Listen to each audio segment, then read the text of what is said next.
Well, welcome back to another edition here of Poets in Montana. I'm Mark Gibbons, and today I've got an old friend with me, Missoula poet Robert Lee, and Robert and I have known each other for an awful long time at this point.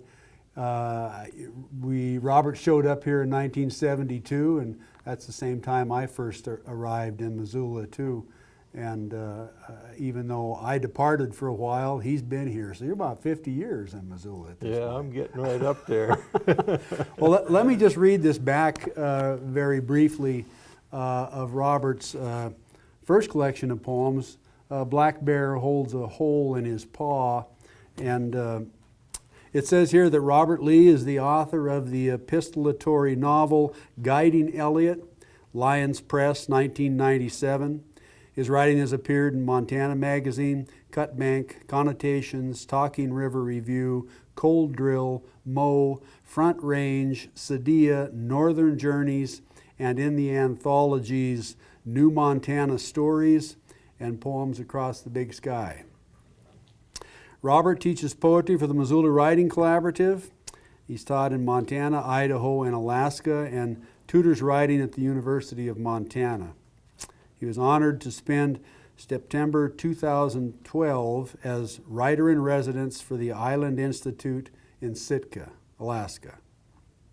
2008, Robert received a request from the administrator of Heidelberg City Schools to do a residency in Heidelberg, Alaska, a small Haida Indian village on Prince Wales Island. And I'll let Robert tell you more about that experience as he begins to share some poems. But let's just start off by, having a poem or two, Robert. All right. Well, since we're in the Black Bear Holds a Hole in His Paw, Sounds good. I'll read a poem about my first day in Heidelberg, Alaska, a small Haida village on Prince of Wales Island. You take a ferry from Ketchikan for 3 hours and then drive for an hour to the very end of the road, and you're in this small village of some pretty tough people, the Haida, and I think there was 62 kids, K through 12 at the school when I taught there for 3 autumns. Approaching Heidelberg. 2 hours from Ketchikan, an hour shy of Hollis, ferry dock for Heidelberg, another hour up road. Gray is all I see from the viewing deck. Gray clouds meet gray-green seas. Waves crash over the bow and roll up the glass. Engines whine, we pitch and roll, all eyes on the horizon. 2 fishermen banter in oilskins, battered extra tough boots and rain-wrinkled skin, laugh when our captain miscalculates a wave. Think he sees that one? I'm wearing extra toughs too, brand new, green as my gills. Hollis, flickering lights reflect rain, no moon. At the terminal, Earl notes my extra tough, says, "You've been around." And then little else, an hour to town. You'll teach 6 classes till Stu returns. Don't sweat survival cooking. That's Stu's baby. Just wing it. Here's your apartment. There's the school. See you 7:30. 7:30. Totems in the schoolyard. Frog and black bear beaten by weather. Eagle returns to snag. Raven holds the sun in his mouth. Yellow four-wheeler is parked before a modern school. Room 103, Stu's room, recently run-off teacher's room, my room, sink, stove, microwave, all set for survival. 70-some books scattered on shelves. Earl's a no-show. No one shows until my first student, 7:45. "Who the fuck are you?" she says. Not really a question. It wasn't going to be easy. Arrival. Oh, yeah, that's great. Great detail. I'll read you another one from here. This one was to you, Mark. There you go. Letter to Gibbons from Heidelberg.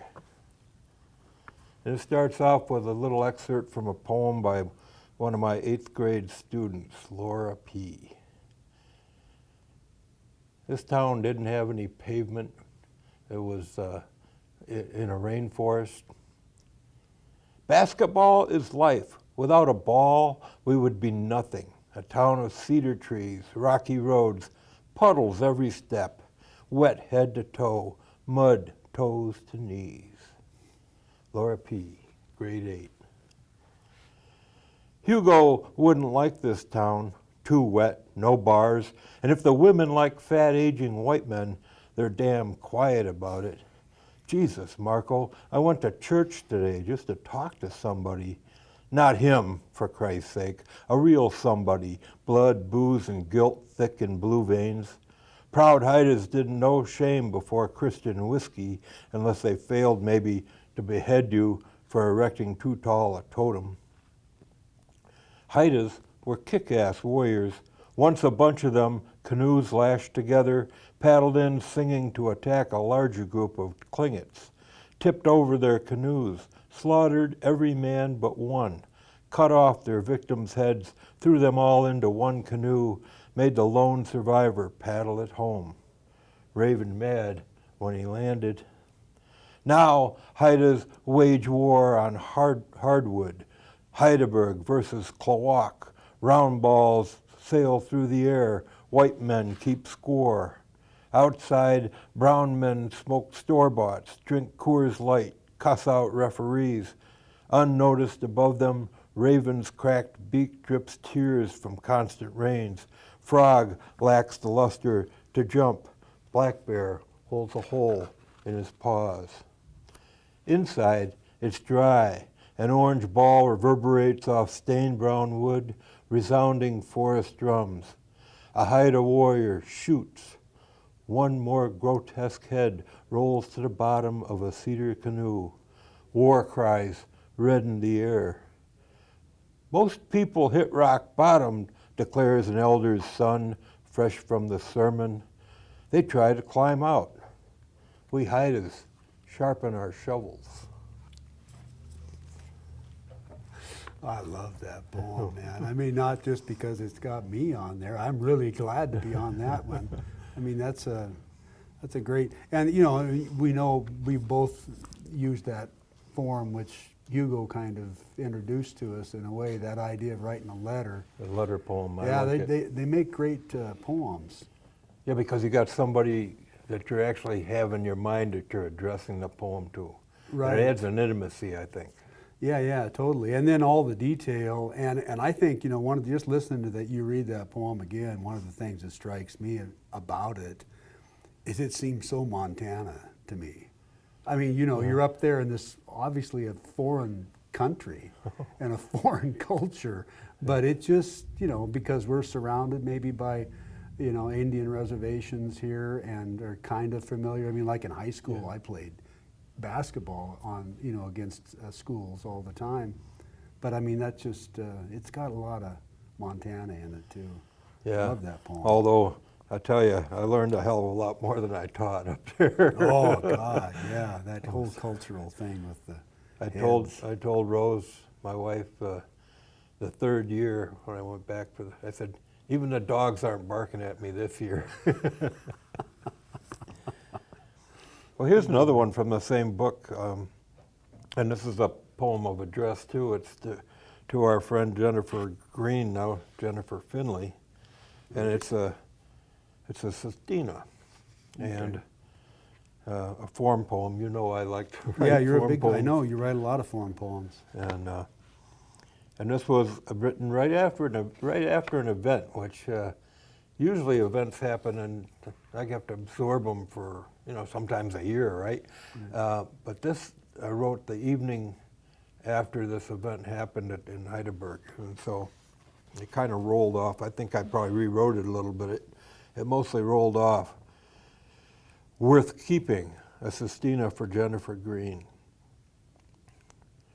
Tonight in Heidelberg, after the Alaska State Trooper left, I read once more your small book, What I Keep.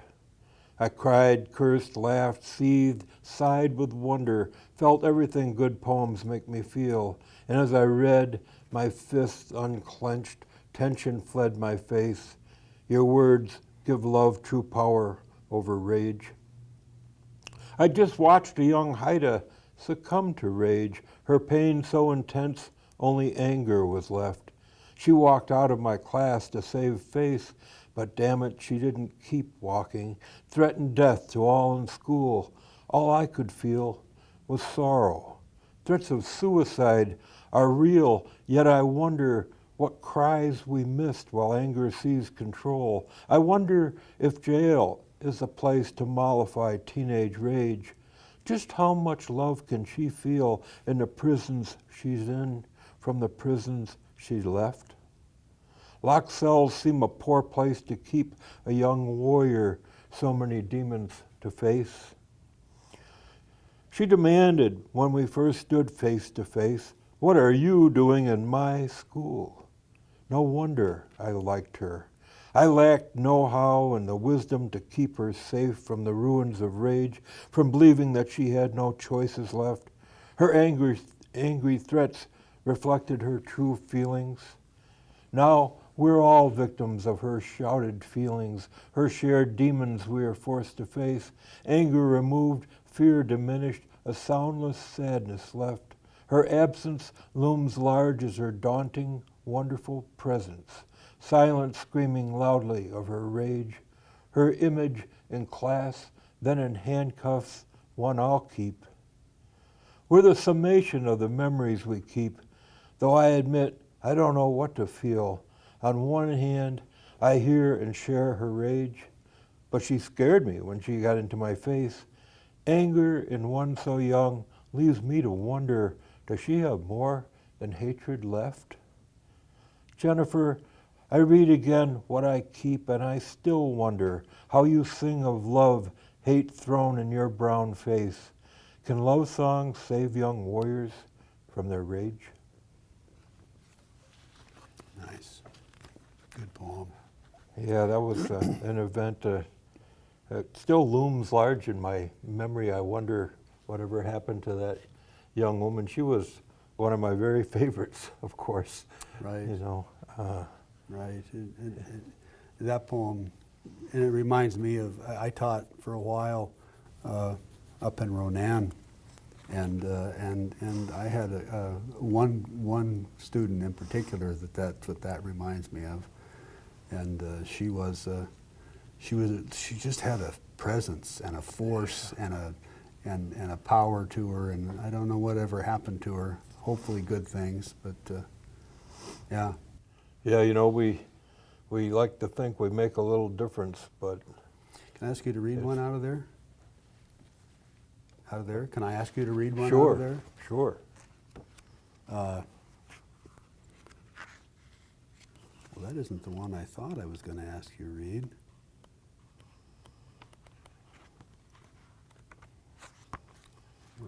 Maybe I don't. Maybe I don't.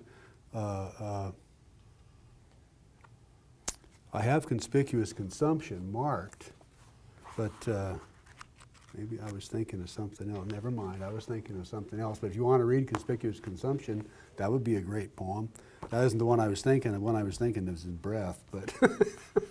Oh, we'll get to breath in a minute. Yeah. How about I read Writing Lesson? Sure. Because I just opened to it. Maryland has bloodied knuckles this new morning in Heidelberg, where women are warriors. Tone sports a purple shiner, a sheepish grin, both freshly returned from suspension.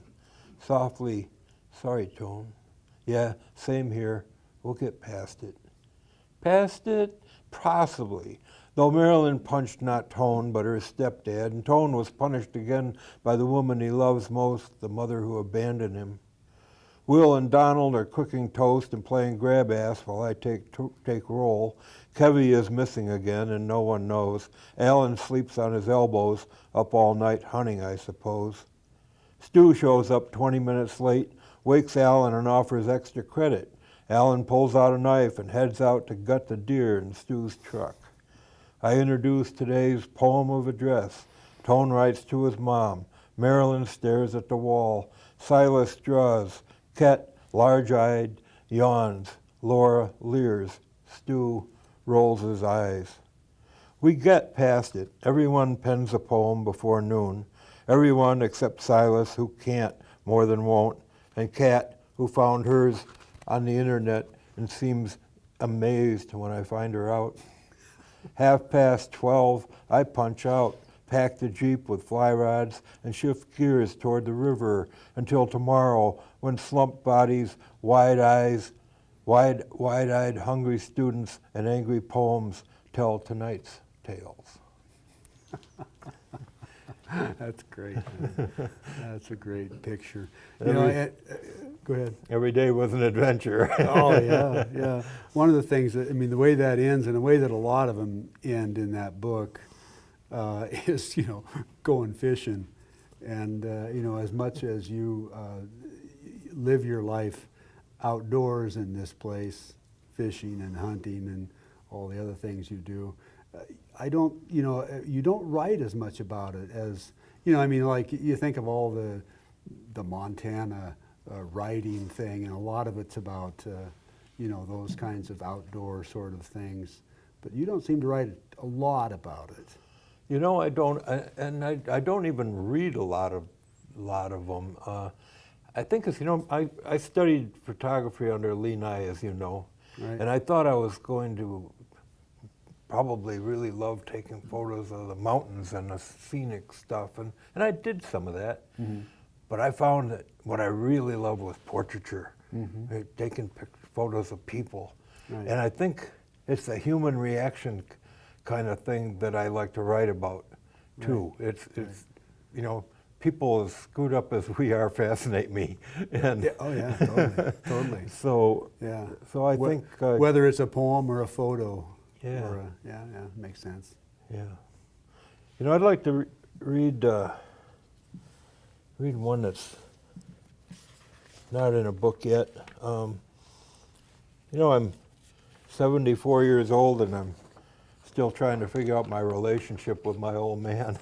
And he's been dead for quite a while. So this is a poem that I think you know. It's called A Toast. Mm-hmm. Here's to my father, Earl Wayne Lee. He'd raise his own glass high, were not the earth so heavy, his coffin's hinges rusty. He enjoyed a drink with friends, Manhattans or martinis his first choice, and with belly full, face flushed, he'd often say, I wonder what the poor folk are doing tonight. Once in response, my friend Stu exclaimed, some of us are sitting here drinking your whiskey, Mr. Lee. And that was true, though Dad knew poorer than Stu. Child of the Great Depression, son of the town drunk, he felt like the dirt in his dirt-poor town. Often skipped to Willsboro Bay instead of Willsboro High to catch fish for dinner. When he did attend, his lunch was mayonnaise sandwiches. Still, he bragged he'd read every book in Willsboro's town library. Earl could charm you out of your panties, as too many lovers might attest, but he also put a capital T in temper, not one to cross, be you enemy or son. An early lesson from him, son, when the shit hits the fan, throw the first damn punch. That bit of wisdom explains the crook in my nose. Dad referred to life as this vale of tears.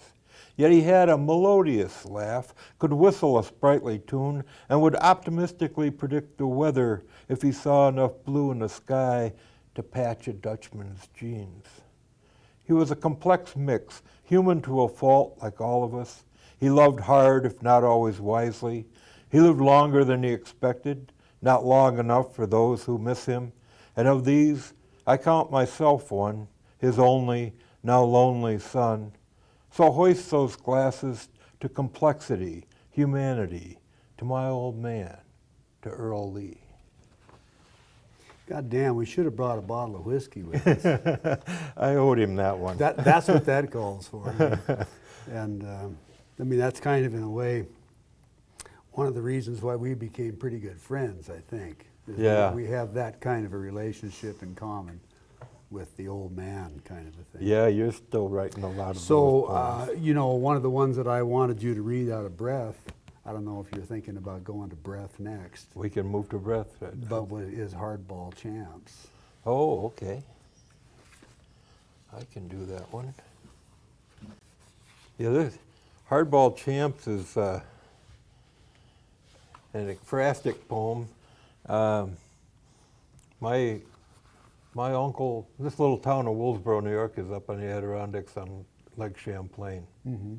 And about the year I was born, 47, my uncle and the town baseball team became the state champs of New York State. Right.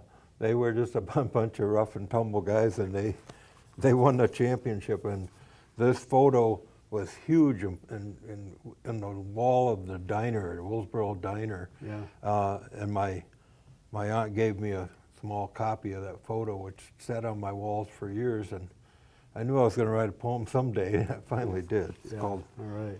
Hardball Champs. 23 men if you count managers and the bat boy. Hey, they're in the photo, proud as April peacocks, only it's August 1947, 60 years ago. And all but two, including the bat boy, are dead. Many are relatives, though it's all relative now. The photo makes me ashamed. Ball shy as a kid, I'd tackle Jim Brown, fist fight the Grim Reaper, but throw a baseball toward my face, and I'd sure as sun rises at dawn, duck. Shame those men in that picture, those proud dead men who worked underground mines or painted the airbase in Plattsburgh, drank Miller High Life, smoked Lucky Strikes, fought the Great War, shot deer with peep-sighted 30-30s, played America's pastime in pastures, and once in a while lost it and beat their wives and kids. And I'm still Bobby, the nice kid, scared of a fastball for Christ's sake. But it's our secret I'm telling now, 'cause they're all dead and nobody my age throws heat anymore. And lately, I'm not afraid of much outside the dreamless field they play in, that dark sphere coming at me fast and hard. Yeah, that's a good poem. I love that poem. The students at Big Sky tease me about writing about mortality all the time. Yeah, well, that means yeah. That's pretty much a canon-wide phenomenon, It I'd is. say. So I'd like to read the title poem for Breath, Yeah. which is right on the page next door. Another mortality poem. Breath. We share the air until one by one, the ones I know and need stop breathing. Cold air around me fills with holes, life-sized cutouts of characters woven into my being who leave me here, alone, to mourn.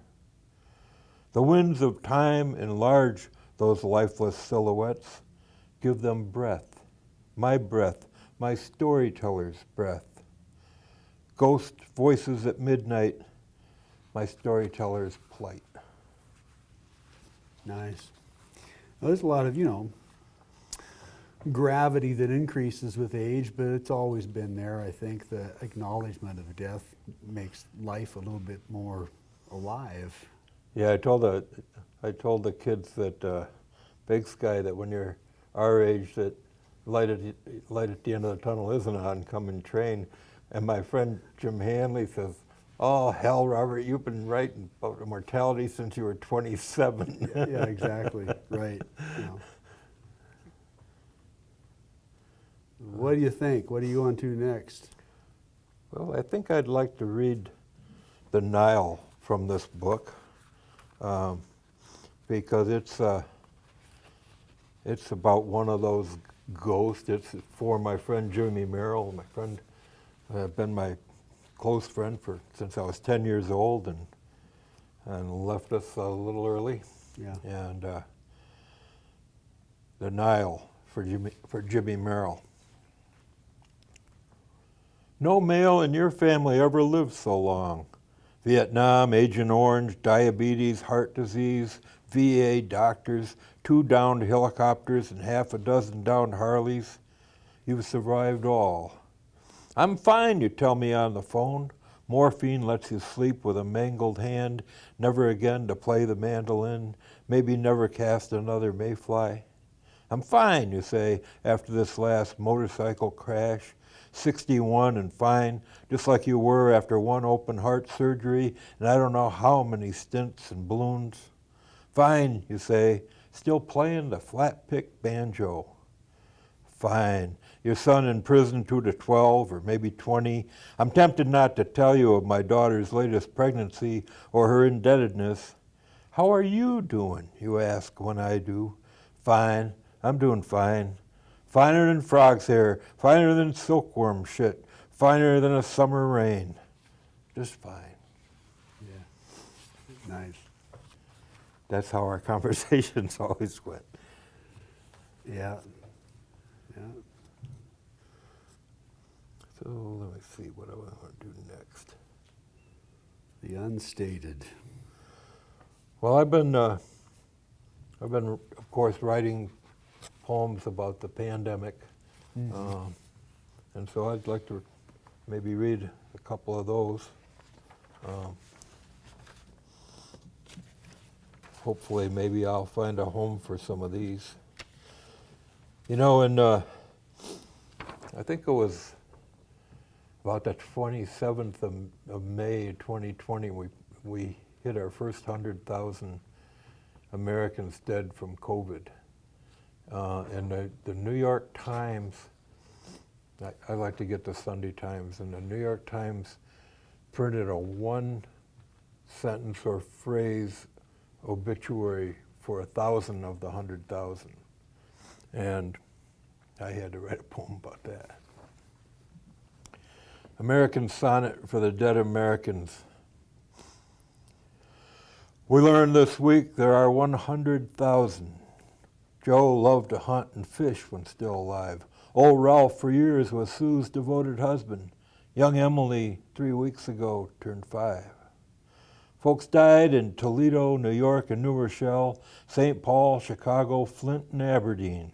In Broken Arrow, Mount Airy, and Turner's Falls, Sweetgrass, Montana, Cincinnati, New Orleans. Chef Jesus died in New York, renowned for his beef stew.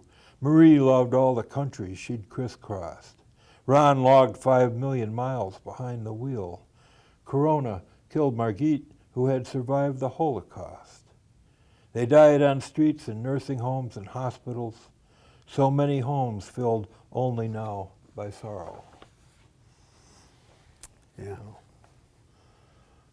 You know, it's going to be interesting, Mark, to see the people that come after us, the poets that come after us are going to be haunted by this event all their lives. It's, you know, we had Vietnam, my father had the Depression or World War II. Everybody has events. Mm-hmm. This event is, you know, I got thinking the other day about writing a little poem from the voice of a child and say, Dad, will Santa eat our cookies? Will Santa wear a mask? Will he touch anything? You know? Yeah, for sure. Yeah, they will be changed, particularly young people. Yeah, it's interesting. I don't know, you know, just the whole, not to get away from where you're at, but the whole distancing that we experience now, you know, with media and with the isolation, both of those things. But it's been happening for a while, and you know, the combination of the pandemic and then the whole, you know, political folderol around it is just that phenomenon alone is going to stick with a generation. It kind of in the same way, I guess, maybe Vietnam sort of stuck with with our generation, that polarization Yeah. in the country, it's like one side or another, love it or leave it, that mentality. And yeah, it'll definitely mark them going Yeah. ahead. So I got a couple short ones here. This one's kind of a political one. I'm not very happy with the political situation in America, and it's obvious in my poetry. It's called ornithophobia, or fear of birds. That shadowy, hovering wake of buzzards concerns me. Better an unkindness of ravens, even a murder of crows. Oh, for a parliament of owls, even a shrewdness of apes during this pandemic hidden so long in a cauldron of bats. Instead, we've this mischief of rats with their devoted troop of militant monkeys incited by a pandemonium of parrots. And then this little one is actually a 5 haikus strung together. Right. In lieu of flowers. In lieu of flowers, the family asks you to wear masks in public. Human spittle flies when people cough, laugh, or speak. Your mask saves others. Due to this virus, a memorial service will be held sometime. Fleas can only jump from one dog to another when dogs congregate. In lieu of flowers, the family requests you stay the fuck at home. When did you write that? Oh, quite Yeah, a while ago. In the depth, Yeah. in the depth of the whole thing. Yeah, when it was a matter of life or death.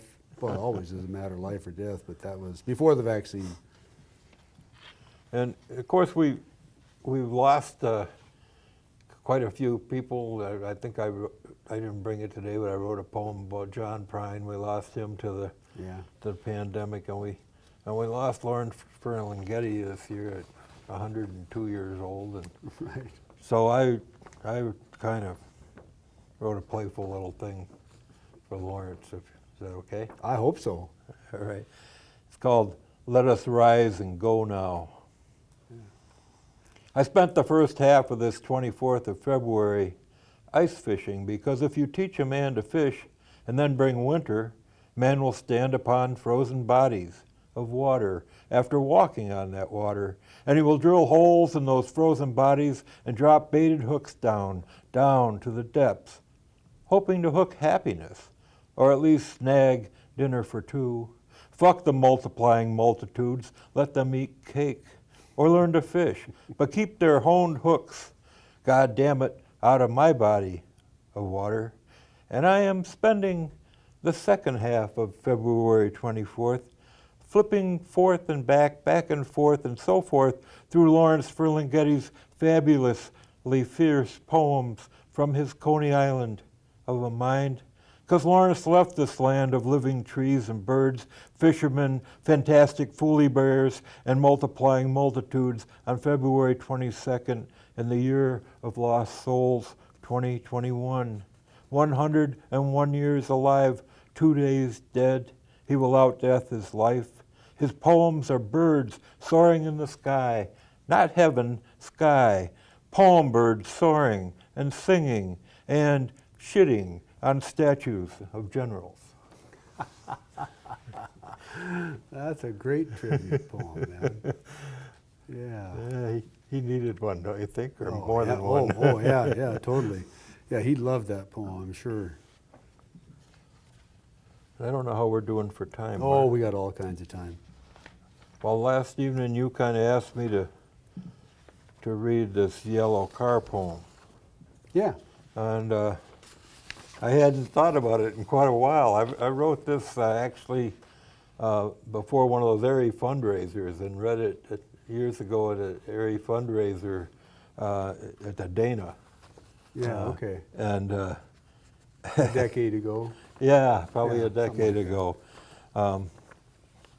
But I read it last night after you called to my wife and thought, well, that's kind of a fun one to read. And Yeah. it's 3 pages, but it goes pretty quickly.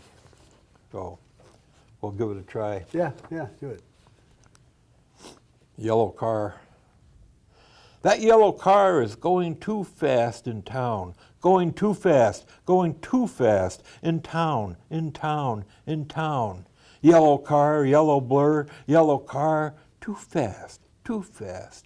Driver is talking on his cell phone, talking, too fast, smoking a cigarette, smoking and talking, talking and smoking and driving, too fast. That yellow car is going too fast. In town.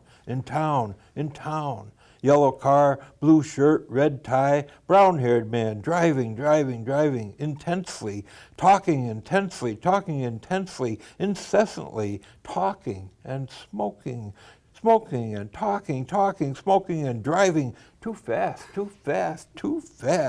That yellow car is going too fast, in town. Blonde woman in a blue coat is waiting to cross. Blue coat, blonde hair, long legs, high heels, waiting to cross. Blonde woman, blue coat, waiting, talking on her cell phone, talking and laughing and talking, laughing, waiting, to cross. Blue coat, long legs, soft blonde hair, soft. Laughing, talking, waiting. Yellow car, blue coat, blonde hair, yellow car, blue coat, blonde hair, yellow, blue, blonde, laughing and talking and smoking and driving, talking and laughing in town. That yellow car is going too fast, in town. Yellow car, blue coat, waiting. Yellow car, yellow light, light, yellow, red, blue, blonde, green, green, walking and laughing and walking, long legs, blonde hair, high heels, blonde hair, soft, talking and laughing, talking and smoking, laughing and walking, smoking and driving, too fast, yellow, blue, blonde, green, yellow, blur, blue, yellow, green, blue, yellow, red, red.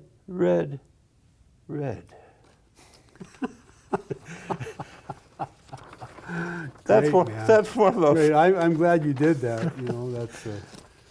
That's one of those things you write and go, where the hell did that come from?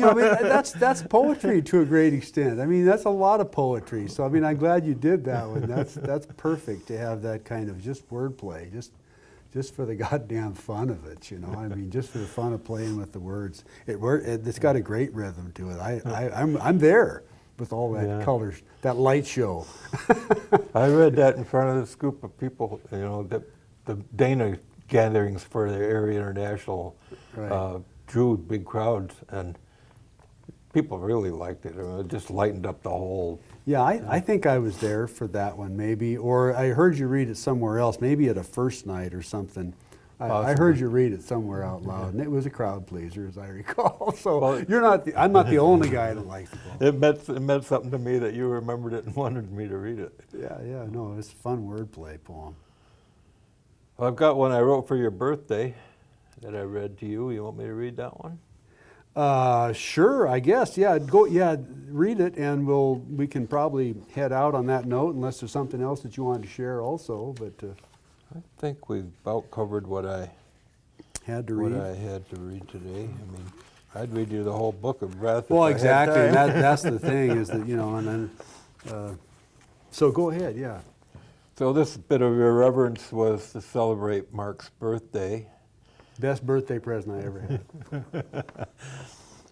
Another accounting. Another birthday rolls through our bones like a marble through an old unbalanced house. We count it, celebrate with beer and whiskey, forsake cake and cream. One of these B-days will be our last, and it will find us like most days for most things, unprepared. We know there's no golden gate, no bright light, no angels, no 70 virgins. What in hell would a dead man, or a live one for that matter, do with 70 virgins? Probably wish them better luck next time. I always thought it would be a gas if there was an accounting, not by any saint guarding gateway to heaven, but an honest to God, pardon me, immortal and of course immoral celestial accountant. With one hell of a fancy damn computer, with one hell of a power source, this he or she or they, fuck yeah, I want my celestial accountant to be a they. They would have all the skinny on your skinny dead ass. In life, they would say, you consumed 32 cows, 19 pigs, and 14 of Mary's poor lost little lambs.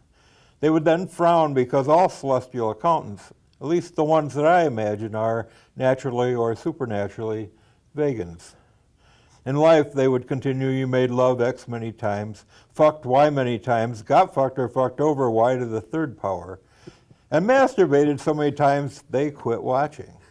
You filled your brain with all sorts of meaningless shit and worried about enough meaningless shit to shorten your life. Of course you did, because of course you were a poet. And that's what poets do, fill their brains, and our brains too, with all kinds of meaningless doo-doo to worry over. It wasn't your fault. You couldn't help yourself. In fact, being a poet could be your saving grace, if that is, there were a saving grace. But of course there isn't. So just keep writing and worrying and celebrate as many birthdays as you can before you meet your they and their day of accounting. Oh, thank you once again. That was an absolute delight. And there again, that and the one before reminds me of the power of, well, just basically irreverency and humor in poetry. That's another reason we're such good friends. We share that irreverence. If you can't laugh about it, then Jesus, you blow your brains out probably. Yeah. So anyway, that was a perfect ending, and I thank you, my friend, for doing this. Everybody else has just dug the hell out of it, I'm sure. And we'll see you again down the road for another one of these affairs with another poet. Thank you for enjoying yourself. So long.